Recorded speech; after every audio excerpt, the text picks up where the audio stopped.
Salom hammaga, nomradillar, sizlar bilan Aybxonvon. Bugungi videomizda biz sizlar bilan UFC 313 turnirini muhokama qilamiz. Xo'sh, undan keyinchi? Ushbu turnir yakunlandi, juda ham chiroyli bo'ldi. To'g'risi, ajoyib maza qilib tomosha qildik. Ushbu turnirda bir necha janglar bor edi biz kutayotgan. Bu Justin Gaethje va Rafael Fiziyevning jangi va shuningdek Magomed Ankalaev va Pereirani jangi. Bu janglarga o'tishdan oldin, tahlilga o'tishdan oldin ba'zi juda muhim, ajoyib, qiziqarli janglarni ham ko'rsatib o'taman.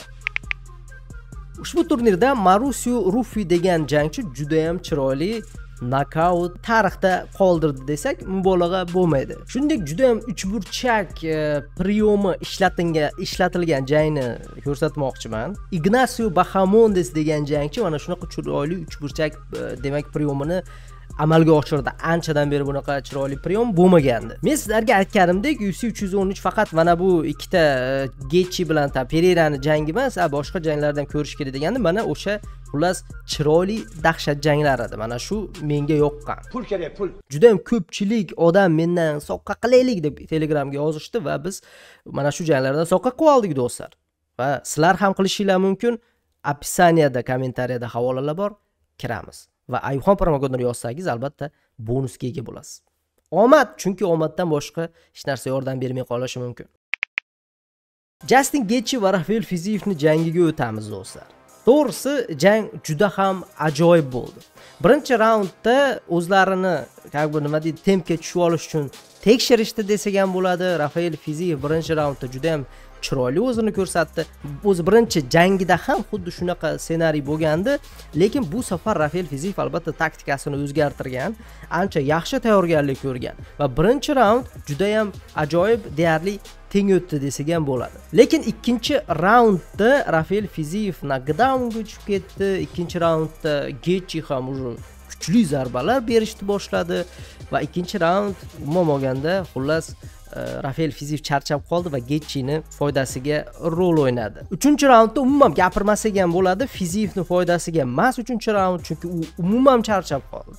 Ya'ni Rafael Fiziyev bilmadim, kamar uchun chempionski unaqangi janglar o'tkazmagan 5 raundlik, o'shuning uchun to'g'risi 3 raundda charchadi. Gaethje xullas bu jangda ochkolar hisobiga g'alaba qozondi. Agar 5 raundli bo'lganda menimcha Fiziyev nokautga uchib ketishi ham mumkin edi. No, Fiziyevning xullas Gaethjega kuchi yetmadi. Bu safar ham revansh mana shunaqa xullas ajoyib bo'ldi. Haqiqiy shou xullas. Endi eng qiziqarli Alex Pereira va Magomed Ankalaev, ya'ni og'ir yarim vazndagi jangchilar. Bu jangdan ko'pchilik ko'p narsa kutgandi. Birinchidan bu nokaut, ikkinchidan bu kurash, lekin ikkalasi ham bo'lmadi. Pereira, ya'ni indeys, juda ham o'zini yaxshi ko'rsatdi ushbu jangda. Birinchi raundda tekshirdi raqibini, xullas sekin astalik bilan 3 raundgacha ular juda ham ehtiyotkorlik bilan janglar o'tkazishdi.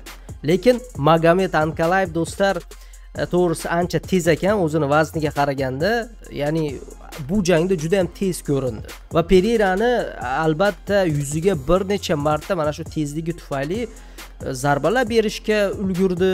Xullas yaxshigina zarbalari manziliga yetib bordi. Juda ham ko'p zarbasi. Biz bu jangda nafaqat biz ko'pchilik juda ham kurash kutgandi, eng qizig'i kurash bo'lmadi. Kurashga olib o'taman dedi Ankalaev mana shu 3-raunddan boshlab 5-raundgacha, lekin iloji bo'lmadi. Pereirani kurashga qarshi mana shu himoyasi haqiqatda gap bo'lishi mumkin emas. 3 raundni Ankalaev qo'lga kiritdi va yangi chempionga aylandi og'ir yarim vaznda. Jang juda ham напряженный bo'ldi. Ya'ni xohlagan paytimiz biz nokaut ko'rishimiz mumkin edi, chunki og'ir yarim vazn, zarbalar kuchli juda ham.